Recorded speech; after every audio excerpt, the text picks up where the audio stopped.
ನನ್ನ ದೇಶದ ತಂಟೆಗೆ ಬಂದ್ರಿ, ಸುಮ್ಮನಿದ್ವಿ. ನನ್ನ ದೇಶದ ಬಗ್ಗೆ ಸಾಮಾಜಿಕ ಜಾಲತಾಣಗಳಲ್ಲಿ ಕೆಟ್ಟದಾಗಿ ನಿಂದಿಸಿದ್ರಿ, ಸುಮ್ಮನಿದ್ವಿ.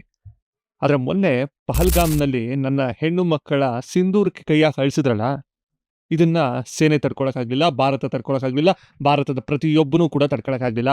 ಪ್ರತಿಯೊಬ್ಬನ ರಕ್ತದಲ್ಲಿ ಕೊತ ಕೊತ ಕೊತ ಕೊತ ಅಂತ ಕುದಿತಾ ಇತ್ತು. ಆ ರಕ್ತದ ಭಾಗವೇ ಇವತ್ತು ಆಪರೇಷನ್ ಸಿಂಧೂರ. ಆಪರೇಷನ್ ಸಿಂಧೂರದಲ್ಲಿ ಮುಖ್ಯವಾಗಿದ್ದು ಸಿಂಧೂರದ ಶಕ್ತಿ ಎನ್ನುವಂತಹ ಭಾರತೀಯ ಸೇನೆ ಪಾಕಿಸ್ತಾನಕ್ಕೆ ತೋರಿಸಬೇಕಾಗಿತ್ತು.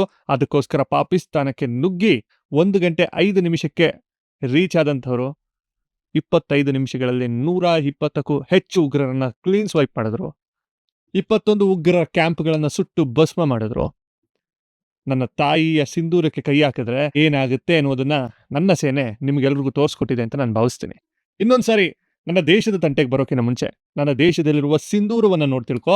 ನನ್ನ ದೇಶದ ಕಥೆಯನ್ನು ನನ್ನ ಸಿಂಧೂರ ಹೇಳುತ್ತೆ ಅಂತ ಆ ಹೆಣ್ಣು ಮಗು ಇವತ್ತು ಪ್ರೆಸ್ ಮೀಟ್ ಮಾಡ್ದಂಗೆ ನನಗೆ ಕಾಣಿಸ್ತು. ಯಾಕೆಂತಂದ್ರೆ 2 ಹೆಣ್ಣು ಮಕ್ಕಳು ಪ್ರೆಸ್ ಮೀಟ್ ಮಾಡಿದ್ರು. ಆ ಪ್ರೆಸ್ ಮೀಟ್ನ ಒಳಾರ್ಥ ಹಂಗಿತ್ತೇನೋ ಅಂತ ನನಗನಿಸ್ತು. ಯುದ್ಧ ಆರಂಭ ಆಗುವ ಎಲ್ಲಾ ಮುನ್ಸೂಚನೆಗಳು ಕಾಣ್ತಾ ಇವೆ. ಜಾತಿ ಧರ್ಮ ಅನ್ನುವಂತಹ ಭೇದ ಭಾವವನ್ನೆಲ್ಲ ಬಿಟ್ಟು ನಾವೆಲ್ಲರೂ ಗಟ್ಟಿಯಾಗಿ ನಿಲ್ಬೇಕು. ಈ ದೇಶದ ಜೊತೆ ನಾವೆಲ್ಲರೂ ಒಂದಾಗಬೇಕು. ಸೈನಿಕ ಬಾರ್ಡ್ರಲ್ಲಿ ಯುದ್ಧ ಮಾಡ್ತಾನೆ, ನಾವು ಸಮಾಜದಲ್ಲಿ ಯುದ್ಧ ಮಾಡಬೇಕಾಗಿದೆ. ಸಮಾಜದಲ್ಲಿ ನಡೆಯುವಂತಹ ಅಶಾಂತಿಗೆ ನಾವೆಲ್ಲರೂ ಕೂಡ ಯೋಧರಾಗಿ ನಿಂತು ಅದನ್ನ ಮೆಟ್ಟಿ ಗೆಲ್ಲಬೇಕಾಗಿದೆ. ಇವತ್ತು ಈ ದೇಶ ಚೆನ್ನಾಗಿರ್ಬೇಕು ಅಂತಂದ್ರೆ ನಾವು ನೀವೆಲ್ಲರೂ ಒಂದಾಗಿರ್ಬೇಕು. ಈ ಒಂದು ಕಷ್ಟದ ಸಂದರ್ಭದಲ್ಲಿ ದೇಶ ಇದೆ. ನನ್ನ ಭಾರತೀಯ ಸೈನಿಕನಿಗೆ ನಾವೆಲ್ಲರೂ ಗಟ್ಟಿಯಾಗಿ ನಿಲ್ಲೋಣ. ನಮಸ್ಕಾರ.